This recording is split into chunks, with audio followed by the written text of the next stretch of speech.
শুভ সকাল। আমার আরেকটা ছোট্ট নতুন ব্লগে তোমাদেরকে সকলকে স্বাগত জানাই। শীত মানেই পৌষ পার্বণ, আর শীত মানেই পিঠা খাওয়ার পালা। যে যেরকম পারে ঠিক সেরকম করে পিঠা বানায় আর খায়।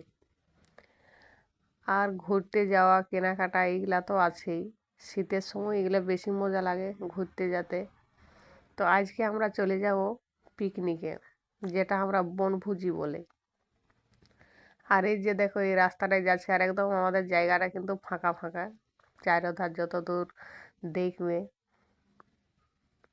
তো আমরা সবাই পৌঁছে গেছি যে এখানে পিকনিক করবো আর কি। আর এত পাথর আছে, আর আমাদের তো উনান বানাতেই হবে। তো সবাই মিলে সেই পাথর বহে নিয়ে যাচ্ছি একটা একটা করে। আর এখানে এত মজা লাগতেছিল, সবাই একসঙ্গে সেই কাঁধে করে করে পাথর নিয়ে নিয়ে আসছি। তো এই যে ছেলে ছিল, সবাই মিলে আমরা বসে যাইছি রান্না করব তার জোগাড় করার জন্যে।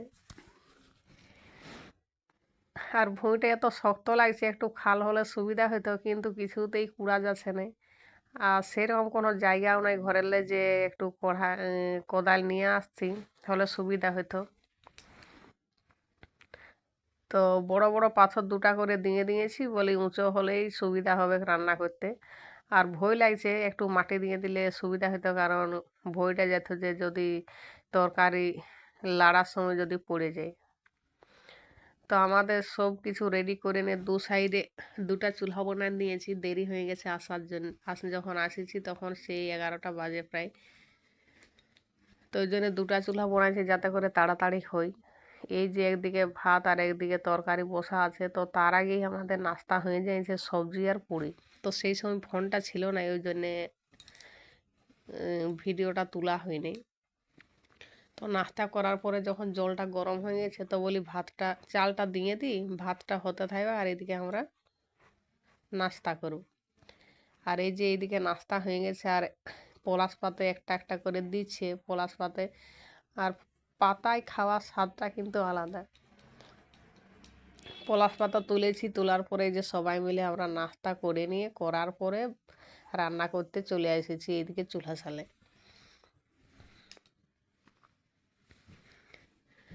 সংসারের কাজ তো কোনোদিন শেষ হয় নাই, কিন্তু সেই কাজের ব্যস্ততার মধ্যে একদিন যদি সময় করে নিয়ে বাইরে সবাই একসঙ্গে রান্না করে খাওয়া হয়, কিন্তু সেই খাওয়ার মজাটাই আলাদা।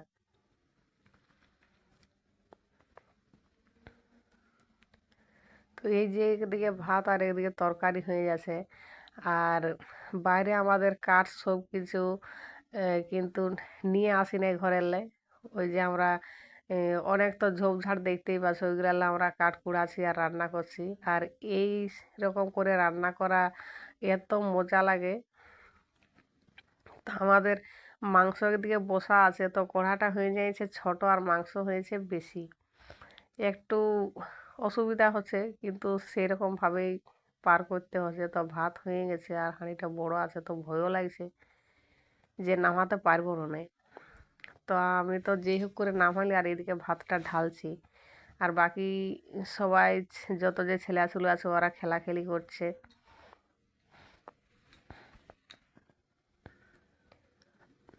দুটা চুলা বানাইছি, ওইটাই সুবিধা হয়েছে, অনেক তাড়াতাড়ি হয়ে গেল, না তো আমাদের অনেক দেরি হয়ে যেত।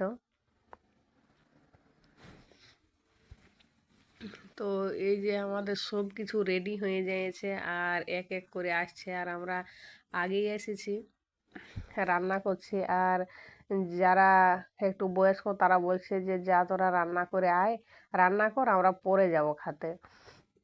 তো বলি ঠিক আছে, আমরা ঘরের সব কিছু কাজ করে চলে এসেছি রান্না করতে, আর ওরা পরে বলছে যে যখন হবে তখন ফোন করবে, আমরা যাব। আর 3-4 ঘরে একসঙ্গে সেই পয়সা উঠায় নিয়ে সব কেনাকাটা করে নিয়ে একসঙ্গে রান্না করছি। তো এই যে কিছুগুলো এসেছে তাদেরকে খেতে দিয়েছি, আর ছোট ছোট বাচ্চা আছে তাদের তো খিদা লাগছে। আর অনেক দেরি হয়ে গেছে, এখন প্রায় 2টা-2:30টা বাজে। তো ওদেরকে খাবার দিয়ে দিব এরপর। তো সবাইকে খাবার দিয়ে দিয়েছি, তারপর আমি একটা থালায় নিয়ে বসেছি।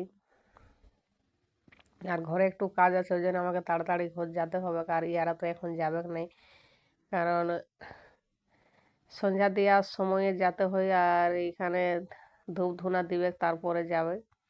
তো এই যে এইদিকে আমরা ধোয়াধুয়ি আসি না চলছে, এখানে, হাঁড়ি সেই কড়াই ধূপ ধুনা যতগুলো দিয়ে ছিল। নিয়ে তারপর আসতে হয়।